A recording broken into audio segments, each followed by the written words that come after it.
سمجھتا ہوں وفاقی حکومت کی الٹی گنتی کا وقت شروع ہوا چاہتا ہے. شرجیل میمن کی نیوز کانفرنس. آزاد کشمیر میں پیپلز پارٹی کے خلاف وفاق اور پنجاب حکومت کے گٹھ جوڑ کا الزام. کہا آزاد کشمیر انتخابات میں 2024 الیکشن کی تاریخ دہرائی گئی. نون لیگ کے امیدوار ٹھپے لگاتے رہے. واضح کر دیا پیپلز پارٹی میدان خالی نہیں چھوڑے گی. مبینہ دھاندلی کی ویڈیوز میڈیا کے سامنے چلا دیں. نون لیگ کے پاس فارم 47 کے خیراتی مینڈیٹ کا تانا. فارم 47 کی حکومت کو لات مار کر صدر زرداری کے استعفے کا اعلان کریں. گورنر پنجاب سے سامان پیک کروائیں. وزیر اطلاعات پنجاب کا جوابی وار. آزاد کشمیر انتخابات میں پیپلز پارٹی ناکام قرار. جس سسٹم میں اتنی ترقی کر گئے اسی کو آپ ناکام کہہ رہے ہیں. سسٹم کا جو حصہ آپ کو سونپا گیا وہ تباہی و بربادی کا شاہکار ہے. عظمہ بخاری کا محسن نقوی پر طنز.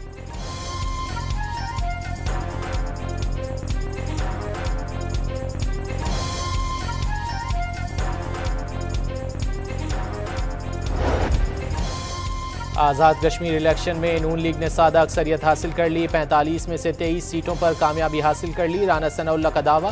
پیپلز پارٹی پر ایکشن کمیٹی کے ساتھ مل کر ہنگامہ آرائی اور فائرنگ کا الزام.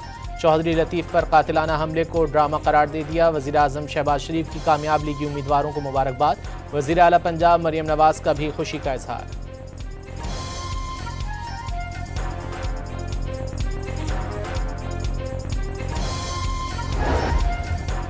وزیر داخلہ محسن نقوی وہ طاقتور وزیر ہیں جو وزیر اعظم کو بھی جواب دے نہیں. وزیر دفاع خواجہ آصف کا انکشاف. کہا اگر وہ شکایت کر رہے ہیں تو ہمیں گھر چلے جانا چاہیے.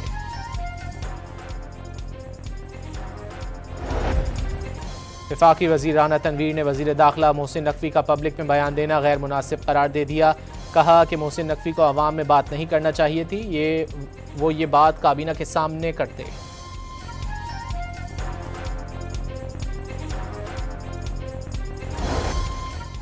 راولپنڈی کے مختلف علاقوں میں موسلادھار بارش. ملک کالونی کے قریب بچہ نالے میں ڈوب گیا. ڈھوک کھبا کی مرکزی شاہراہ پانی میں ڈوب گئی. پانی دکانوں میں داخل ہو گیا. مریض کو لے جانے والی ایمبولینس پانی میں پھنس گئی. ایک بچہ ڈوب کر جاں بحق. لاہور کے مختلف علاقوں میں بھی کہیں ہلکی اور کہیں تیز بارش. سب سے زیادہ 34.4 ملی میٹر بارش فروخ آباد میں ریکارڈ کی گئی. ایم ڈی واسا کا بارش کے دوران شادی پورہ ڈسپوزل اسٹیشن کا دورہ. تمام ڈسپوزل اسٹیشنز کو فل کیپیسٹی پر چلانے کی ہدایات.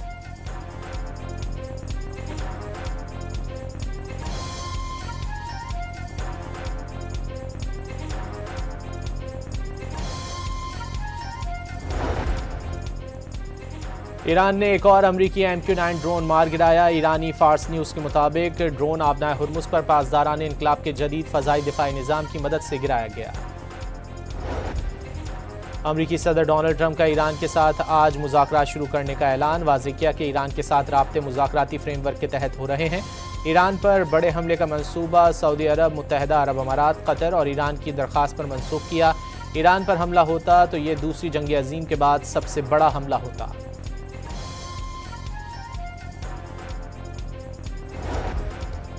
امریکہ سے اس وقت کوئی بات نہیں ہو رہی. ترجمان ایرانی وزارت خارجہ نے صدر ٹرمپ کے دعوے کی تردید کر دی. ٹرمپ کے دعوے اور دھمکیاں نفسیاتی جنگ کی حکمت عملی کا حصہ قرار دیتی.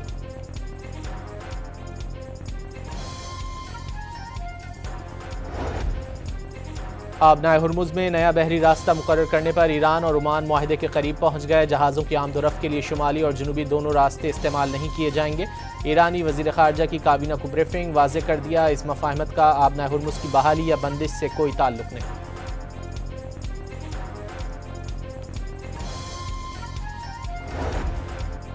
ایران میں 2 افراد کو اسرائیل کو حساس فوجی اور سیکیورٹی معلومات فراہم کرنے کے جرم میں سزائے موت دے دی گئی. دونوں نے جنگ کے دوران اسرائیلی خفیہ ادارے موساد کو فوجی اور سیکیورٹی مراکز کی تصاویر، معلومات اور مقامات کی تفصیلات فراہم کی. سابق وزیر اعلیٰ مقبوضہ کشمیر نے مودی حکومت کو کشمیر میں دہشت گردی کا ذمہ دار قرار دے دیا. کہا مودی کا کہنا ہے کہ اگر دہشت گردی ختم ہو چکی تو مزدوروں کو مارنے والے کون ہیں؟ پورا بارڈر کنٹرول میں ہے تو قاتل کہاں سے آ رہے ہیں؟ کہا کہ جنتر منتر پر احتجاج کے فوراً بعد کلگام میں مزدوروں پر حملہ گہری سازش ہے.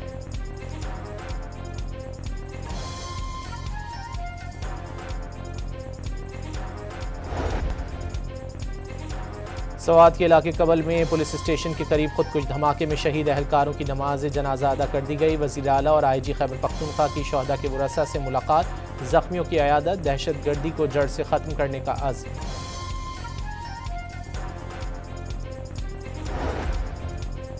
سیکیورٹی فورسز کی خیبر پختونخوا میں عزم استحکام ویژن کے تحت 2 ماہ سے کارروائیاں جاری۔ سیکیورٹی ذرائع کے مطابق شمالی وزیرستان میں سیکیورٹی فورسز نے خوارج کے متعدد ٹھکانے تباہ کر دیے۔ گھٹی کلی میں متعدد خوارج کو ہلاک کر دیا گیا۔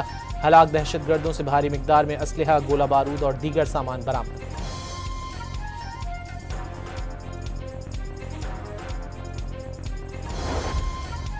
کراچی میں میر رضا علی اغوا و قتل کیس کی تحقیقات کے لیے خصوصی ٹیم تشکیل دے دی گئی۔ S S P special investigation unit Samiullah Soomro تحقیقاتی ٹیم کے سربراہ مقرر۔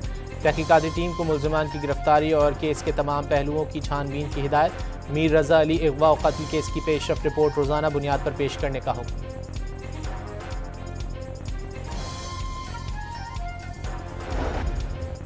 راولپنڈی میں 2 روز قبل اغوا ہونے والا 2.5 سالہ بچہ بحفاظت بازیاب، ملزم گرفتار۔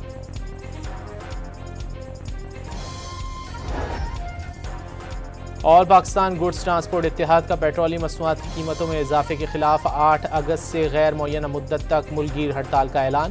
وزیر پیٹرولیم سے استعفے کا مطالبہ۔ اور دوسرے ٹیسٹ کے پہلے روز ویسٹ انڈیز نے پاکستان کے خلاف 5 وکٹوں پر 239 رنز بنا لیے۔ پاکستان کے محمد علی نے 2، عبید شاہ، علی عثمان اور ساجد خان نے 1 وکٹ حاصل کی۔